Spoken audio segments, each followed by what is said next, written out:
Hello students, ये question class 11 function से है। डोमेन एंड रेंज का क्वेश्चन है। मेरे बहुत सारे स्टूडेंट्स ने ये क्वेश्चन मुझे भेजा है और बोला है इस क्वेश्चन को मैं अपने तरीके से सॉल्व करके दिखाऊं। डोमेन एंड रेंज में काफ़ी हद तक आप देखो तो कॉन्सेप्ट बहुत काम करता है। हालांकि कॉन्सेप्ट हर क्वेश्चन में काम आते हैं, बट डोमेन रेंज में कोई सेट एज सच मैं कोई रूल नहीं देखता हूं। हर बार कॉन्सेप्चुअली आपको सोचना पड़ता है बहुत डीप। जैसे ये क्वेश्चन दिया हुआ है, फंक्शन दिया है 3/2 माइनस एक्स स्क्वायर। इसका डोमेन और रेंज निकालना है। अच्छा, डोमेन का मतलब ये होता है कि इस फंक्शन में x की वैल्यू क्या हो सकती है, और रेंज का मतलब होता है कि y की वैल्यू क्या आ सकती है। मतलब जो जो वैल्यू हम x की रखेंगे उसके अकॉर्डिंग y की वैल्यूज क्या क्या हो सकती हैं, राइट। तो ऐसा क्वेश्चन अगर दिखता है डोमेन और रेंज में, सबसे पहले डोमेन सॉल्व करते हैं। तो एक चीज़ तो बड़ी क्लियर हो जाती है कि जब हमें ये p/q के फॉर्मेट में दिया हुआ है, p/q के फॉर्मेट में दिया हुआ है, तो q can never be zero. पक्का मालूम है। Means 2 minus x square can never be equal to zero, right. अगर ये जीरो हो जाएगा तो 3/0 इज नॉट डिफाइंड। पक्का मालूम है। अच्छा, अब आप देखो तो इस 3 को हमें कुछ छेड़ने की जरूरत नहीं है। हमें 2 माइनस एक्स स्क्वायर जो q है यहां पर, इसी से डील करना है। तो 2 minus x square has to be more than zero, ठीक है। और 2 minus x square can be less than zero also.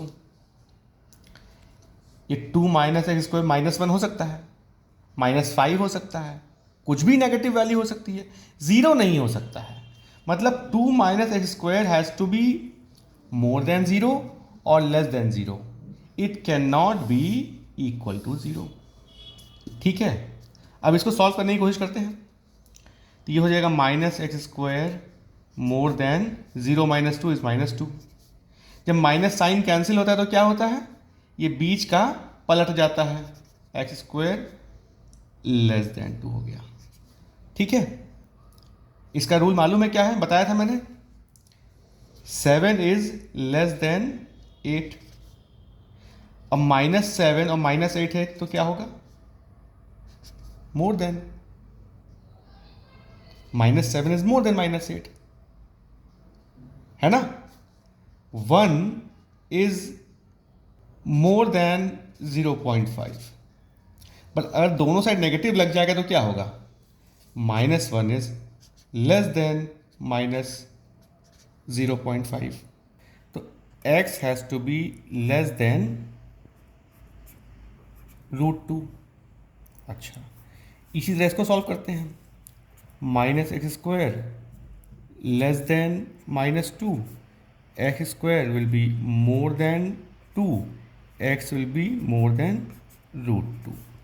मतलब x जो है वो √2 से लेस होना चाहिए या √2 से ज़्यादा होना चाहिए। मीन्स x किसी भी कंडीशन में √2 या x नेगेटिव √2 नहीं हो सकता है। मतलब x कोई भी वैल्यू ले लेगा, √2 और नेगेटिव बाहर √2 नहीं ले सकता है किसी भी केस में, ठीक है। अगर आप नंबर लाइन पे देखें इसको, 0 हो गया, ये 1 है, ये 2 है, -1 -2, ये 1 ये 2, √2 कुछ लगभग यहाँ होना चाहिए, 1.4 होता है ना। तो समझो यहाँ पर √2 है। उसी तरह यहाँ भी होगा, √2 माइनस बाहर है साइन। मीन्स यहाँ से लेकर यहाँ तक की कोई भी वैल्यू हो सकती है, ठीक है, बस ये नहीं होगा और ये नहीं होगा। इससे और इसके बीच की कोई भी वैल्यू हो सकती है, बस ये दोनों नहीं होने चाहिए। अब आंसर क्या होगा डोमेन में? तो डोमेन क्या होगी, लिखते हैं डोमेन ऑफ फंक्शन। अच्छा, कोई भी रियल नंबर हो सकता है, माइनस क्या नहीं होगा, कर्ली ब्रैकेट लगाएंगे,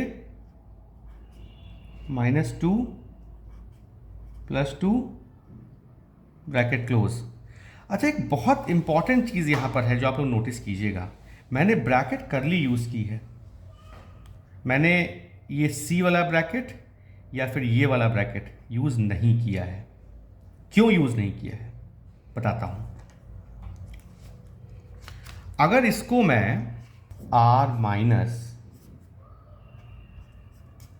C ब्रैकेट के साथ लिखता, इसका मतलब ये होता कि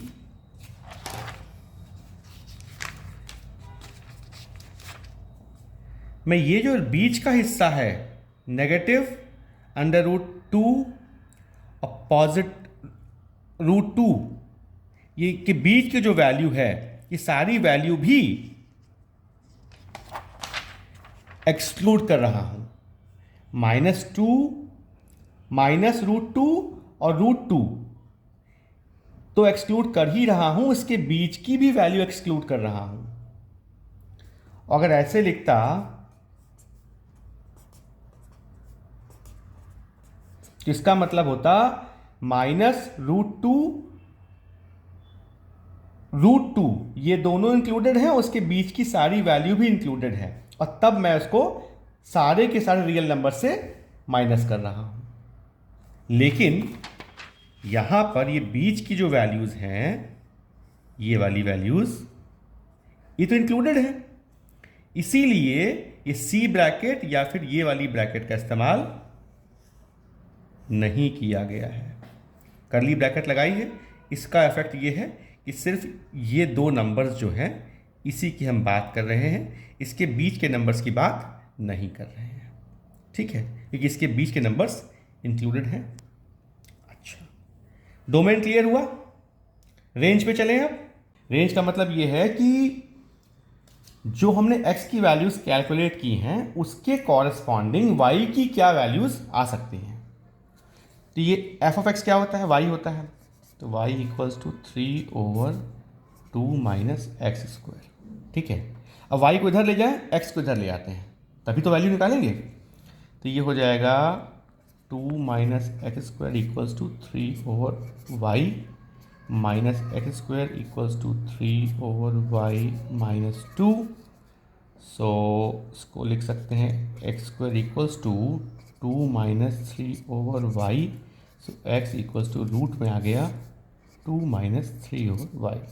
अच्छा, दो चीज़ें मिल रही हैं यहाँ पर, एक 3 और y मिल रहा है p/q के फॉर्मेट में, तो q ऐसे केस में q can not be equal to 0, ठीक है।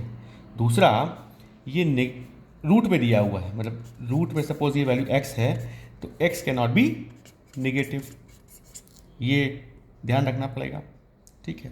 ये नेगेटिव नहीं हो सकता है, मतलब इट हैज़ टू बी 0 और मोर देन 0, ठीक है। तो 2 - 3/y has to be more than equal to 0। तो पहला ये वाला कंडीशन सॉल्व करते हैं, उसके बाद दूसरे पर आएंगे। तो ये हो जाएगा 2 more than equal to 3/y, so 2y = more than equal to 3, so y = more than equal to 3/2। एक बार तो मिल गया, y = मोर देन और इक्वल टू 3/2, ठीक है, ये सॉल्व हो गया।